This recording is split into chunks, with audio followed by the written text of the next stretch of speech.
نظام حکومت پروفیسر یوسف عرفان صاحب کی تقریر سے اقتباسات۔ انہوں نے فرمایا کہ اگر سوسائٹی مضبوط ہو تو اسٹیٹ بھی مضبوط ہوتی ہے۔ آپ کا اکٹھا ہو کر سوچنا سوسائٹی کو مضبوط کرتا ہے۔ اکثر و بیشتر کسی ایک فرد کی کوشش ہوتی ہے اور نیک مقصد کے لیے لوگ ملتے جاتے ہیں۔ اکثر یہ شعر دہرایا جاتا ہے، میں اکیلا ہی چلا تھا جانب منزل، لوگ آتے گئے اور کارواں بنتا گیا۔ جب پاکستان بنایا جا رہا تھا تو اس وقت لارڈ اٹیلی برطانیہ کے وزیر اعظم تھے۔ وہ نہیں چاہتے تھے کہ پاکستان بنے، مگر جب ووٹنگ ہوئی تو مسلم لیگ نے 100% ووٹ حاصل کیے۔ دوسرا، فوج میں اکثریت مسلمانوں کی تھی۔ اگر مسلمانوں کا مطالبہ نہ مانا جاتا تو ان کو ڈر تھا کہ تمام ہندوستان پر مسلمان فوج کے ذریعے قبضہ کر لیا جائے گا، اس لیے نہ چاہتے ہوئے بھی پاکستان بنانا پڑا، اور 1940 کے بعد ہی پاکستان کا نام تجویز ہوا، جن میں چودھری رحمت علی اور دیگر 6 اراکین کمیٹی کے ساتھ شامل تھے۔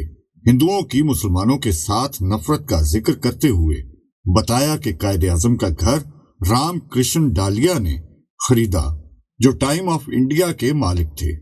خریدنے کے بعد انہوں نے پورے گھر کا گنگا اسنان کیا، یعنی پورے گھر کو گنگا کے پانی سے دھو کر پاک کیا، اور جناح ہاؤس دہلی پہنچا۔ آل انڈیا مسلم لیگ کے مرکزی دفتر کو غیر رکشا تحریک کا مرکز بنا دیا۔ ریاست پاکستان فکر کی بنیاد پر بنی، مگر اسرائیل نسلی بنیاد پر بنا۔ دنیا میں اور کوئی ملک اس طرح نہیں بنا۔ اسلام میں غلامی نہیں ہے، بلکہ غلاموں کو آزاد کرتے ہیں۔ انگریز نے بے دلی سے ریاست دی اور ہندوؤں نے بے دلی سے قبول کیا۔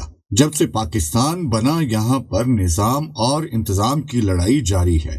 انگریز تو چلے گئے مگر اپنے نمائندے چھوڑ گئے، جن کے ذریعے وہ پاکستان کو کنٹرول کرتے رہے۔ عزیز احمد کو یونائٹڈ بنگال کا ڈی سی بنایا گیا، جو بعد میں مشرقی پاکستان کے چیف سیکریٹری بنے۔ اسی طرح ایم احمد نے سیالکوٹ سیکٹر میں کام کیا اور آج کرتارپور کوریڈور بنایا گیا، جو مرزائیوں کے ہیڈ کوارٹر قادیان سے 35 کلومیٹر پر جا کر ملتا ہے۔ پاکستان ابھی تک آزاد ہوا ہی نہیں۔ تمام اہم فیصلے باہر سے ہی آتے ہیں۔ ان کی تنظیمیں پاکستان میں قائم ہیں، جن کے لاکھوں تنخواہ دار ہیں، ایک بیوروکریٹ سے لے کر فوج کے بڑے سے بڑے عہدیدار تک، جن کے ذریعے حکومت کو کنٹرول کیا جاتا ہے۔ یہودی دماغ کام کر رہا ہے۔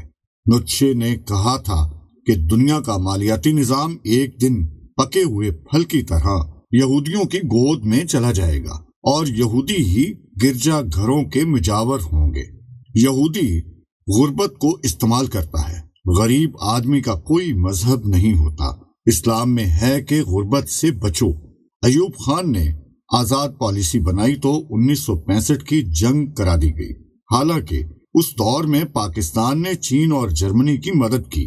جونیجو نے جینیوا معاہدے کر کے پاکستان کو نقصان پہنچایا اور ورلڈ پاورز کے فکر و عمل کو پورے خطہ پر نافذ کرا دیا۔ افغانستان میں براڈ بیسڈ گورنمنٹ کے سسٹم کو قبول کر لیا۔ مشرف نے امریکہ سے تعاون کیا اور امریکہ کا اثر و رسوخ اس خطے میں قائم ہو گیا۔ 1971 کے الیکشن کے بعد کے حالات کا ذکر کرتے ہوئے انہوں نے کہا، ادھر ہم ادھر تم کہہ کر پاکستان کے ٹکڑے کیے گئے۔ زرداری کے دور میں بلیک واٹر یہودی تنظیم بنی۔ اس وقت ان کے 5000 ملازمین تھے، لیکن اب 15 لاکھ تک پہنچ چکے ہیں، جن میں فوج کے جرنیلوں کے علاوہ پی ایم بھی شامل ہوتے ہیں۔ انہوں نے لارنس آف عربیہ اور ریمنڈ ڈوئس کے ذریعے ملکوں کے اتحاد میں دراڑیں ڈالی اور کمزور کر کے ٹکڑے ٹکڑے کر دیے۔ پاکستان کے پاس گوادر پورٹ ہے، جو دنیا میں واحد پورٹ ہے جس کی گہرائی 600 فٹ ہے۔ بڑے سے بڑے جہاز لنگر انداز ہو سکتے ہیں۔ چین، انڈیا، امریکہ اور اسرائیل کی نظریں اس پر ہیں۔ پاکستان اس سے خاطر خواہ فائدہ اٹھا سکتا ہے۔ گرداسپور، جو قادیان کے قریب ہے، بفر زون بنا دیا گیا ہے۔ اسرائیل اور امریکی فوجی آ گئے ہیں۔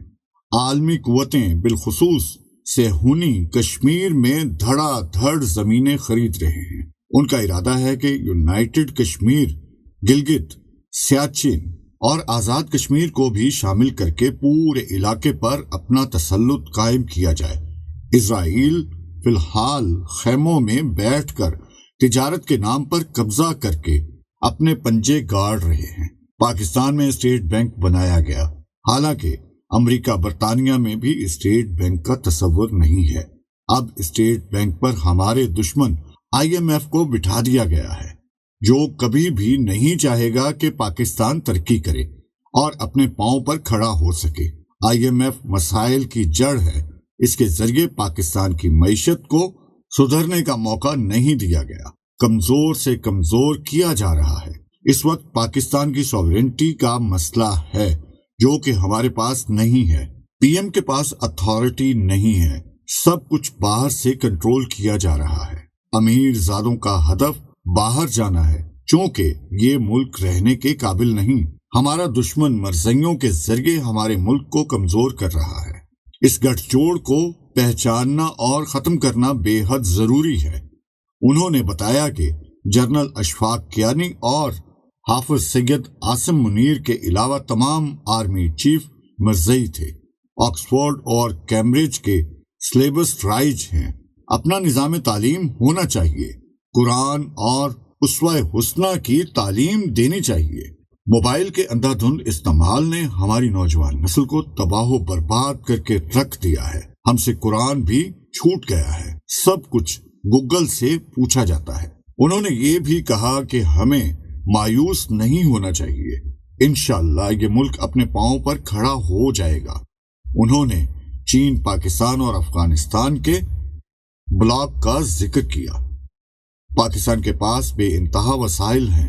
پاکستان کے پاس ریکارڈک کی کانیں ہیں جو بہت قیمتی ہیں، زرخیز زمینیں ہیں، پانی ہے، نظام اور انتظام کی جنگ جاری ہے۔ انشاءاللہ ہماری قوم فتح یاب ہو کر رہے گی۔ وہ دن دور نہیں جب ہماری سوورنٹی بحال ہو جائے گی، ہم اپنے فیصلے خود کرنے میں آزاد ہو جائیں گے۔ وہ فیصلے اپنے لوگوں کی بہتری کے لیے ہوں گے، نہ کہ کسی اور کے مفاد کے لیے۔ آزاد قومیں تب ہی ترقی کرتی ہیں جب وہ اپنے فیصلے خود کرتی ہیں۔ دنیا میں کبھی محکوم قوموں نے ترقی نہیں کی، ترقی صرف آزادی کے ساتھ منسلک ہے۔ مایوسی کی کوئی وجہ نہیں ہے۔ اللہ تعالیٰ بہترین مسبب الاسباب ہے۔